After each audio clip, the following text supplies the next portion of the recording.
There you go. Hey, Irene, Ren here. Hello. How are How you, are you? Ren? I'm good. I'm good. Well, welcome to the Ren Sagil Show, and I'd like to first introduce you. I'm grateful and honored to have you here.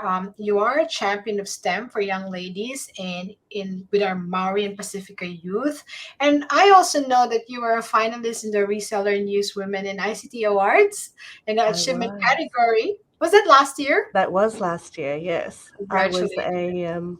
a finalist and a judge Oh, as well wow. at the same time. So Okay. that was a very cool experience. But no, thank you for having me. Thank you. It's very And it's exciting. awesome just to inspire salespeople and sales teams and talk about this, conversations. It's not easy to be a salesperson. We give a lot to our clients. That's You know that? true. Yeah, and you're one of the top performers. I'm sure you've had your own challenges. And so, yeah, so it's really having a conversation on having a great sales culture and being able to be the best of ourselves with our clients. Correct, correct. So, sales is a really tricky area to get into, depending on what you are selling. There's a lot of learning involved, there's a lot of training. Like many women, I fell into the technology sector by chance. I started out in a data entry role in the telecommunication sector, and this was within a distribution company for what was known as Telecom New Zealand, Which showing is my fine. age now. Oh, don't worry, I came here. It was Telecom New Zealand. and and then from there I moved into another distribution company, stayed in distribution for a while actually, so it was quite good to learn the process of how technology actually comes into New Zealand and how we promote the products and promote the brands, because distribution have a lot to do with that. Yeah. And then from there I went into vendor land. So IBM and Microsoft were probably Awesome. the two biggies, and then from there I moved into the channel side of things. So selling the actual products that either were distributed or promoted by the vendors. So and I came into sales from an operational background. Awesome. My job was to report numbers through to Asia Pacific for IBM, Wow. and very similar with Microsoft, and setting salespeople's quotas and targets. So it gave me a good understanding of how that side worked. And then after a while, I thought, I really want to give sales a shot. And so the rest is history.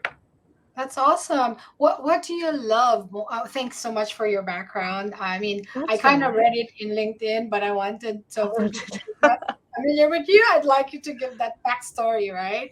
And sure. it's always a long game when you go into your career. Like you see someone quite prolific and successful, but didn't never really started that way, right? There's a lot of challenges, and you know what I'm There saying, right? certainly are. There certainly are. And back when I came into the industry, there were very few females in Yeah. the technology sector.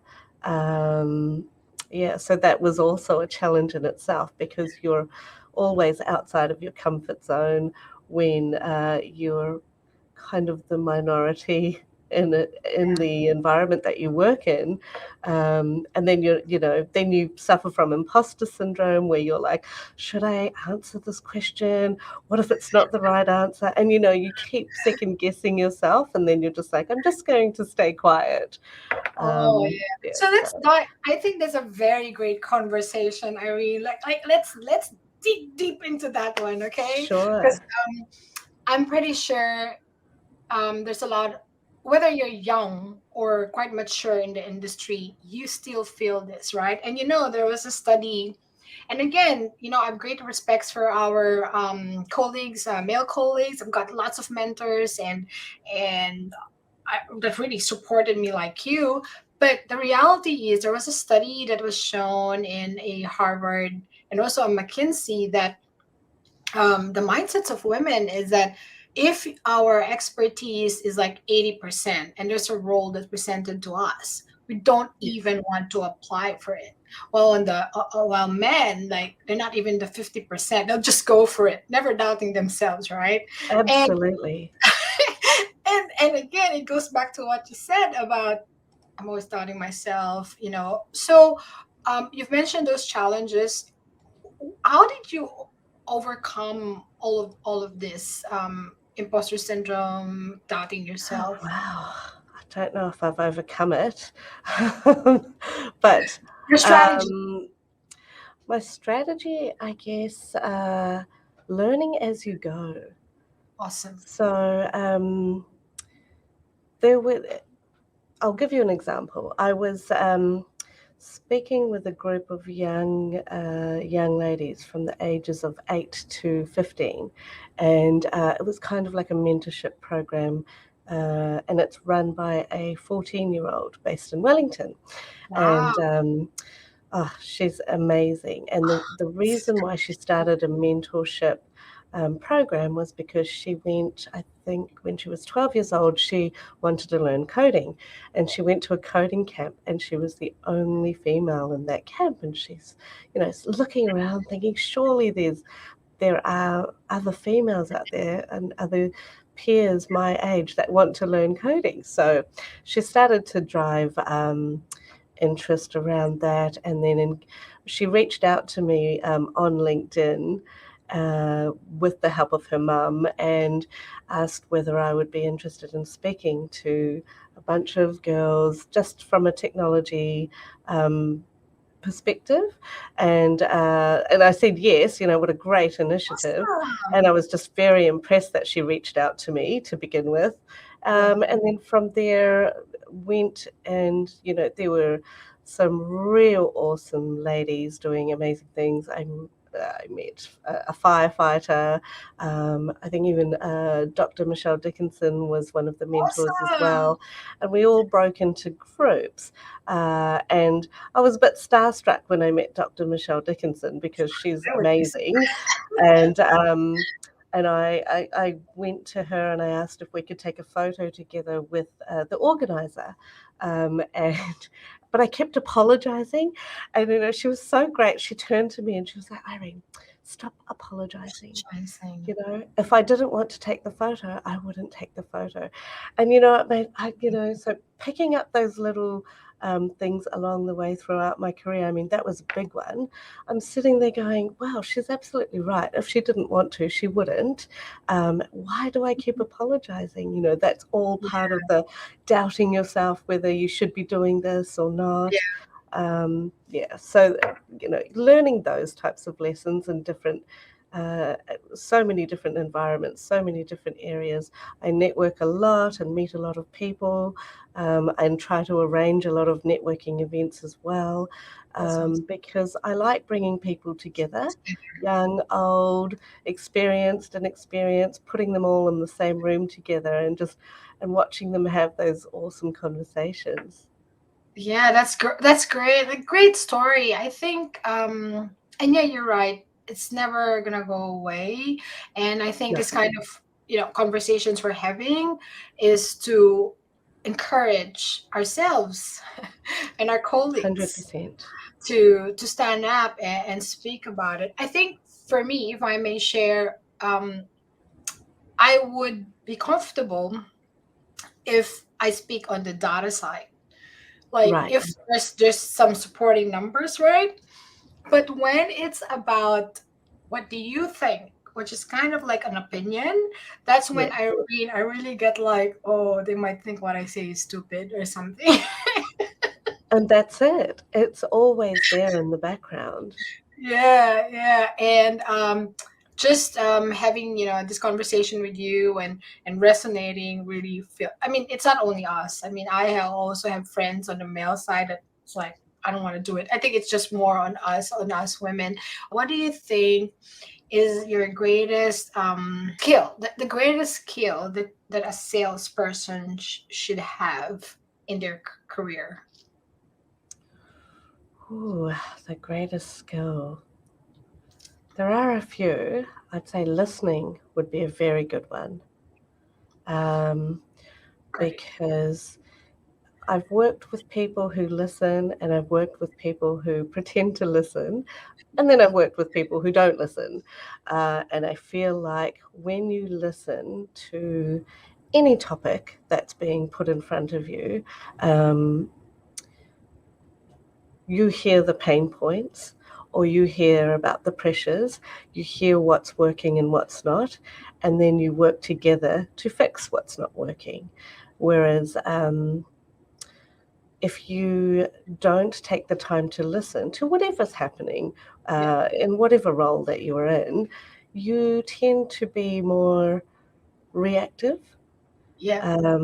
And not only can that be detrimental to what you're trying to achieve, but others pick up on it. And, they could be anyone in the meeting, anyone that, even a customer. And when they do pick up on it, they tend to, sort of lose interest in your views, Yeah. because they're not, you're not engaging with Connection, them right? how they want you to be. Yes. So, Yeah. yes, that's I think that's that's great. something important that I've learned along the way. Yeah, I think that's great. I mean, also like I don't think I'm the best listener. I have a lot of work to do on that one. But as I studied coaching, there's such a thing as well as active listening, wherein Yes. it's not just listening to what is being said, but also to what's not being said, and Correct. softer cues, right? But you're right. The Absolutely. basic is just really listening, Yes. and if you really listen, and if you really hear the words, sometimes you're gonna be like, I don't think that's what he meant or she meant, and then Correct. you know what I mean, right? Because And it's you reading the room. Yes. You do have to read the room from time to time, yes, because whatever it is that you're having a discussion about, there will be some people that are very negative about the topic. And then I guess it's important to drill down as to why that person is so negative about about the topic or about what's happening, and try to turn that around into the positive. And there lies the challenge. what would be the most challenging things that's happened to you in your sales career? Maybe like a story, and how you're able to you know get past Yeah. this challenge. Well, right now the biggest challenge is COVID. I'm sure that's challenging to a lot of people. Yeah, In my field, hardware is very key. Um, Getting hardware into New Zealand at the moment is one of the big challenges, because there's not so many flights coming into the country, and then we're in the midst of the war, which is also yeah, impacting so much. So it's just, I think, when you are faced with those challenges that you have no control over, the best key around that is communicating where you're at, whether it's from the business perspective or that's whether right. it's at home, where you're just so stressed out about, getting things on time, getting things in on time. And sometimes you do tend to take that home with you, and just you're sitting there stressed, and your partner will be looking at you like, what's going on with you? And you're just like, I just can't It's deal. tough.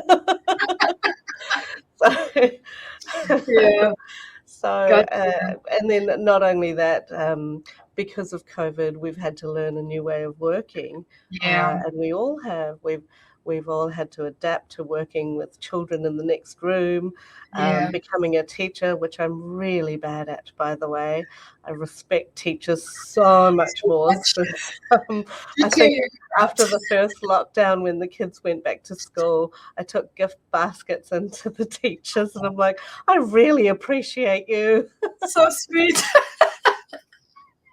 I But, know. just there's so many different types of challenges out there, and it's how you deal with them that Yeah, that matters. yeah. It's the resilience, right? Gotcha, That's gotcha. right. So let's talk about your passion project, right? Sure. So what started with your you championing STEM for young women and also the Maori and Pasifika youth? I know it is your background, but what started it all? Wow. I think meeting the leader of South Auckland STEM. So, how South Auckland STEM came about were five of us ladies. We met by chance at a networking event, and our leader, Ms. Awe, she'd always been a voice for South Auckland, and I'd been following her for some time on social media. So getting a chance to meet her was similar to the Dr. Michelle Dickinson episode where I was just starstruck. And, we got to talking, and I said to her, I'd really love to bring the technology sector into South Auckland. Not just South Auckland, but a lot of the communities that struggle with technology or that don't have access to technology. We work with groups from West Auckland, South Auckland, uh, Wellington, Christchurch. We've had everybody reach out to us, even areas from the North Shore, just because they don't know who to ask or Yeah. how to engage with the sector. And when I was in school in South Auckland, there was no engagement. We would not be visited by anybody from the technology sector. Yeah. And that's a problem, because how are you as a youth or even as a primary school child going to get excited about coming into an industry you know nothing about, except what you're learning from a blackboard or a whiteboard or a video, or so that's basically what drove me into really wanting to push that. So I think it was 3 years ago now, we invited a lot of tech giants to South Auckland, and we call it a road show. Yep. We had a few names for it, and we had no funding, but we were able to encourage all of these vendors to come out into South Auckland, into Mangere, at the Arts Centre, and the rest was history. We had such an amazing turnout of not just parents, but children, grandparents, Wow. and just showing them what a technology background can look like and what a technology career can look like in all the Yes. different areas, that they can be encouraging their children to um, look towards. And then from there, I also promoted, more females into the industry, because there is such a lack of still. I think Fujitsu's great play is that they're wanting to go 50% females within the Fujitsu company in the next 2 years. Wow. 2 years. In NZ, or is it a global? I believe this is Australia, New Zealand, Okay. That's but awesome. we're certainly encouraging that in New Zealand, with me recently becoming a co-chair of the Gender Advisory Group. This is a very key area that I'm focused on. Yeah. That's great. That's great. I was reading a paper the other day on how automation and AI will really affect our jobs and how it will be, humans will be replaced. But what Yeah. the study is saying is that people who are more invested in themselves, in learning about emotional, behavioral flexibility, and empathy and creativity will win, because guess what? The bots can't do that, right? So, Correct. and I think that's the side of what actually women has on the creativity side. Well, that's my fearless No, opinion, that's true. Yeah, that's a very fair point. right? You're right. Creativity is huge in any role, and um, it's important to embrace that, because, like you said, even in an AI environment, uh, you still need the creative side of things. So yes, Exactly. that's a very key point.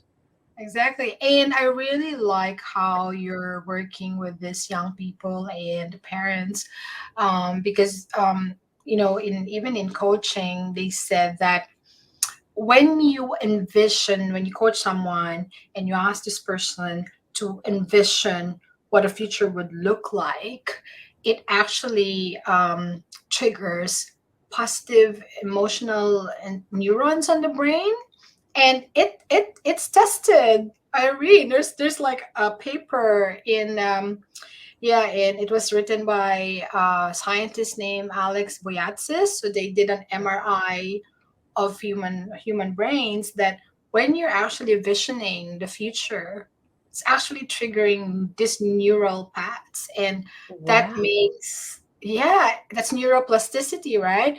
And that's where coaching is like, it triggers. And then that's when this issue about imposter syndrome goes away, because we talk about the fears, and then we talk about what's Yes, possible, and then we're just that's like, oh, I'm exactly doing it, right. I'm not afraid anymore, I'm just doing it.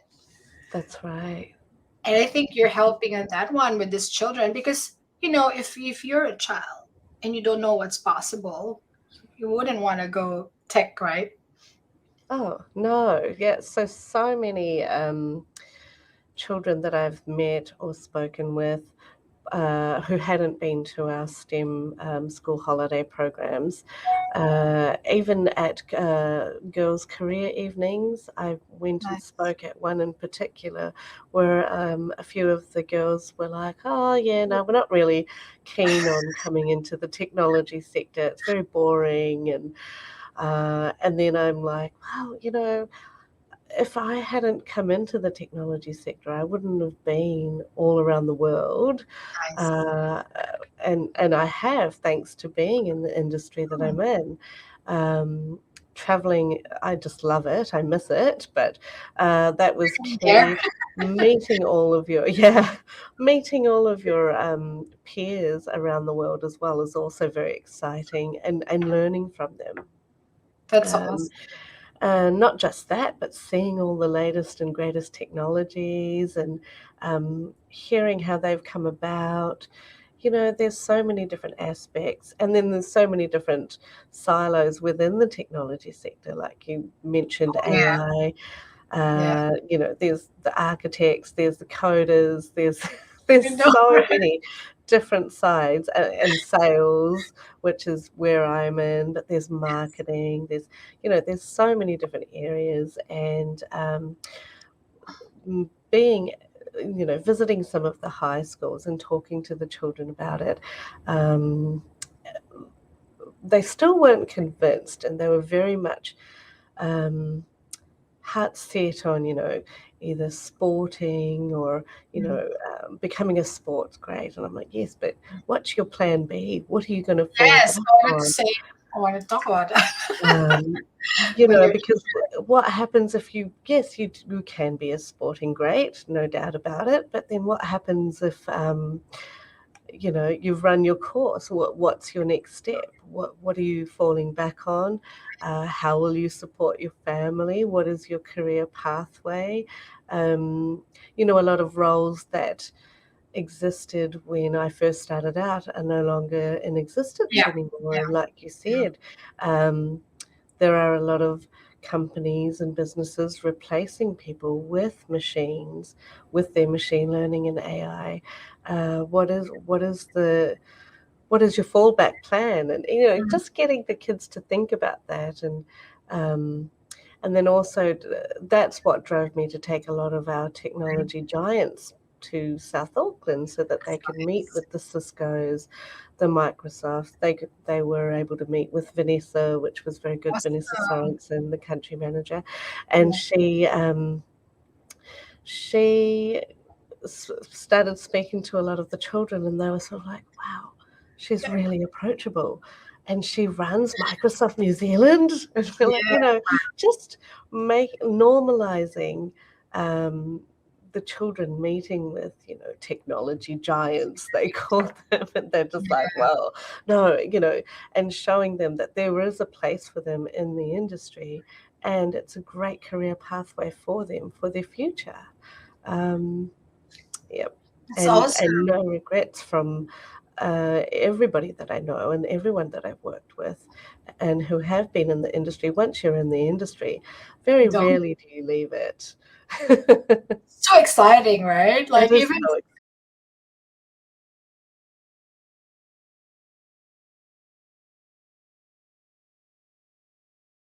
in your passion project, in our own little way or with you, what are the things that we can do to champion our young ladies and our Maori and Pacifica youth into technology roles or in the industry itself? I think we need to start with the communities. We need to start engaging with the Maori and Pacifica communities better. And like you said, a lot of the decision making comes from the families and normally from the elders in the family. And of course, they don't know the many different areas that play within the STEM fields. And it's just raising that awareness and building that awareness out with the communities that will flow through to a lot of the Māori and Pacifica youth. Right now, there is still so much work to be done in the area, and I very rarely see technology providers promoting or pushing any kind of training or anything to the South Auckland communities. And so that's where Should do South one, Auckland Irene. has been trying to, yes, that's what we're trying Do to one. Do one. do and encourage because once we start getting them excited and on board, and we saw this at PB Tech as well in my previous role, where just embracing the diversity within the team, it went into a real fun environment, and we'd celebrate so many different cultural events, and it was just really nice, and gives you a better understanding of your neighbours, where you probably didn't realise so many different Nice. things, and just yeah, I really am passionate about promoting more and more of our Māori and Pacifica communities into tech because of that, because it does set them up for life. Yeah, awesome. So for those who's gonna be listening here, contact Irene for being involved.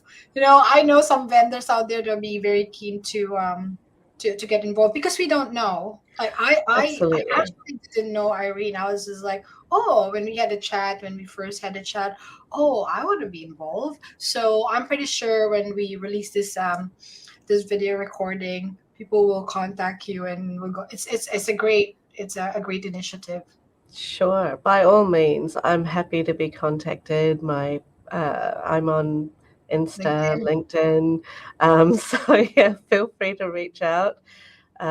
Yeah, we'd really appreciate any support like that. The reality that us as when we are children, we don't know what the possibilities beyond what we can physically see, and that's the biggest game changer I think you're doing with your team.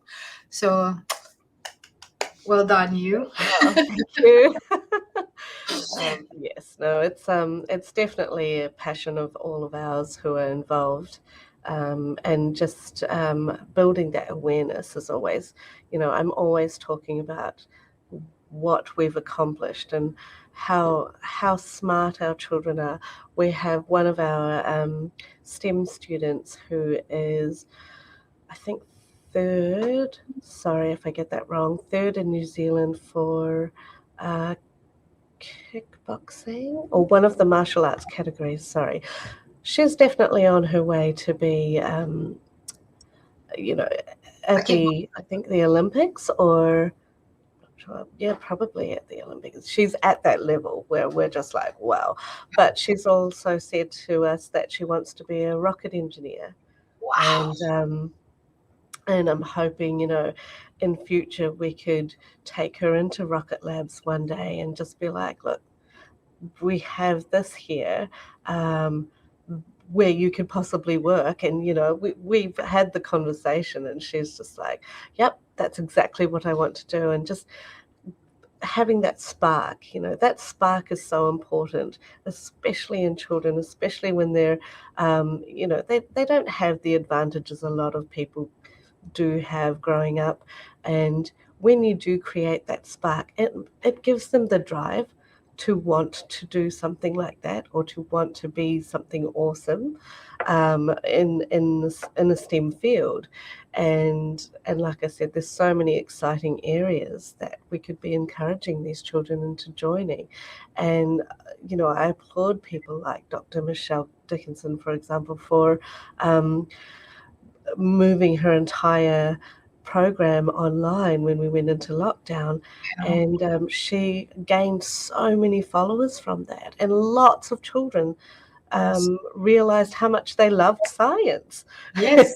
And it's just creating that spark and nurturing that spark throughout is something that's so important. And even speaking with the girls in high school and talking about, what my journey was like. And sure, there were a lot of challenges, but then being recognised last year as a finalist for out of 3 women across New Zealand were in the achievement category, and I was one of them. That was So very exciting, just to be acknowledged. And letting them know that, look, I grew up in South Auckland, you're growing up in South Auckland, but this is achievable. It's it just a lot is. of hard work. Surround yourselves with great peers and great mentors. Mentors, very important. I have one fantastic mentor, Sharon Hind. She and I worked together at IBM, and she taught me a lot. And to this day we still have catch-ups, and Yeah. whenever either one of us has a challenge or something that we're not sure how to deal with, we do um, go back and forth with each other on it, and just be like, okay, let's do a brainstorm. How could we do better, or what could we be doing better on this particular problem? And just yeah, so really important to have those mentors. And I still keep in touch with my team from over 15 years ago when I was a customer service manager. Yeah. And I'm always, coaching them or keeping in touch with them just to see how they're going. Nice. And whenever they're unsure about where they're going in their career, I'm always there on hand. They know to reach out to me. And yeah, it's really nice to be able to be viewed as someone that they can come to, even after Yes. even after so many years of working together. Yeah, totally. I think we need people around our lives to be our mentors. And, being in sales is a tough role. And Oh, even being a woman in technology, right? So we need to be together, yes, hands together, and work absolutely. And bringing each other up and up. encouraging and supporting. And Exactly. it's very good we're on this topic. I think it's really important that we do brush on how we do support each other as women, because there are very few of us in the industry. It's Yeah. quite funny. I was at one of the other networking events, and somebody said to me, "Oh, Irene, I see, a few people um, copying what you're doing out there, and doesn't that make you mad?" And I'm like, "Why would it make me mad? Oh, wow. I Is think that a it's question from a great." lady? From another I'm female? not going to say. Or male? Okay, I okay, try okay. not to say. But, Yeah. and I just thought, well, no, why would it make me mad? Hi. I think this Yeah. is something that I'm really excited about, because I feel like I've shown them a pathway of how they can, adapt to their own personality and Yes. put that out in the world, and get their voices heard. So to me, this is a positive. I Yeah. don't see why it should be turned into a negative. Um, So yeah, so that was interesting to me. And then, you meet other people who say things like, oh, you're always out there and you're very visible in the industry. And there'll be times when people, male and female, have said to me, well, you must have a very patient husband. And I'm like, well, what does that mean? uh he's a great husband. And they're like, they'll and I'm like, you need to clarify what that means. Like, I don't Really? understand. And it's like, oh no, because you go out a lot, you network a lot, you meet a Yeah. lot of people. And I said, yes, but I enjoy doing that. And from that, I've met so many great people and I've made so many great connections, and that's enhanced my career pathway. So why Totally. would my husband think that that's a negative? I think that this is Do- something to embrace, and it's a yeah. different world now where why can't we both be good at what we do and raise a family together? So it's changing Oh, those okay, okay. perceptions. Yes, I think that they were sort of like, oh, That's a um, great topic, Irene. it's yeah, we could go on for another hour We on can it. go from You know, another. You're getting me At fired up first now. I know, at first I was like intrigued that females said this to me as well as Yeah. males. And I'm like, well, why can't I do this? You're here. You're also at this event. Yes. Um, I don't see why Love it. that would be a problem. So, so I think, and a lot of our younger generation do look up to females that are doing things like this, because they're like, oh, I can do that, or Yeah. maybe I can, um, go on LinkedIn and start posting things similar to what Irene's doing, or maybe I just take a bunch of selfies with people from the industry and Yes. talk about things that I've learned and encourage other people to start getting excited about coming into my world. And that was one of the key reasons I started doing that. I have a hashtag TechBabeNZ, and when I meet heaps of other ladies, or if I'm networking, I call us all tech babes. And I'm just like, because Nice. we love technology. And I've threatened to call the men in my team the food tech babes.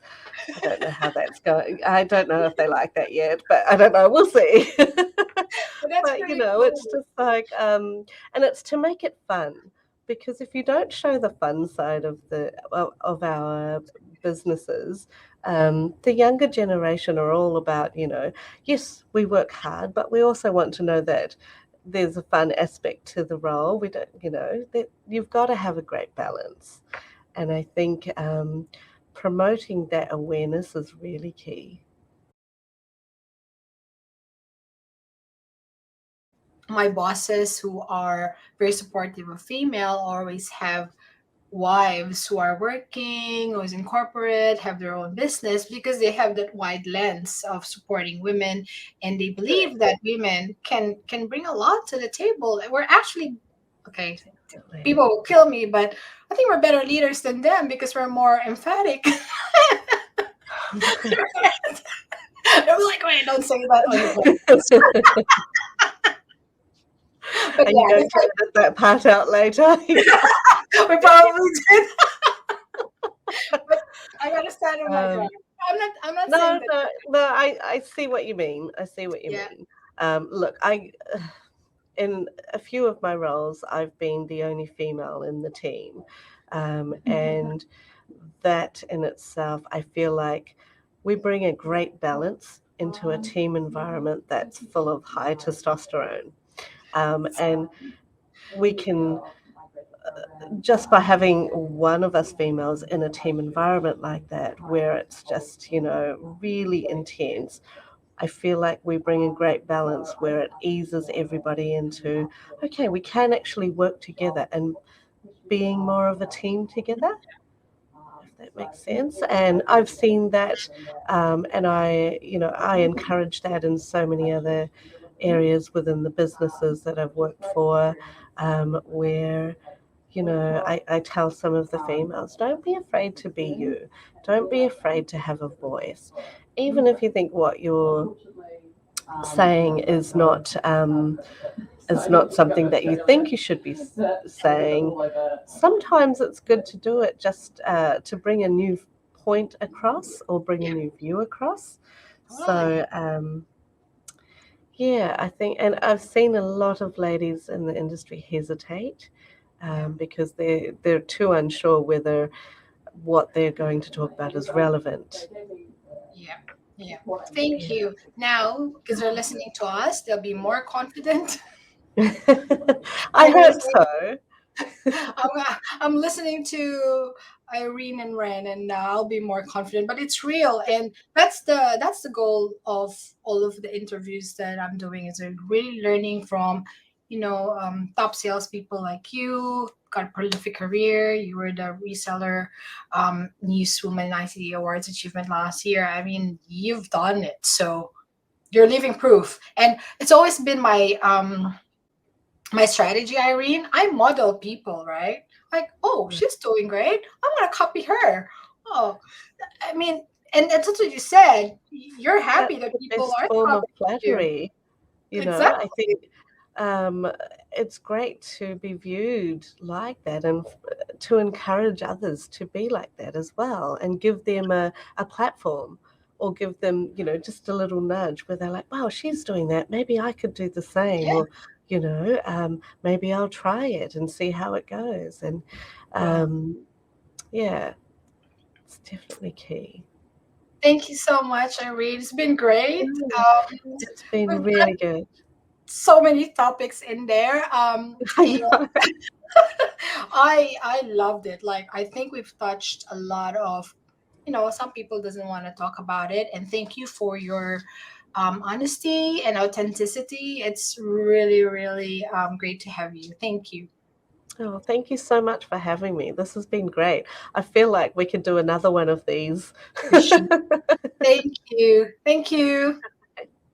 Bye. Have a great day. Bye. You too. Bye.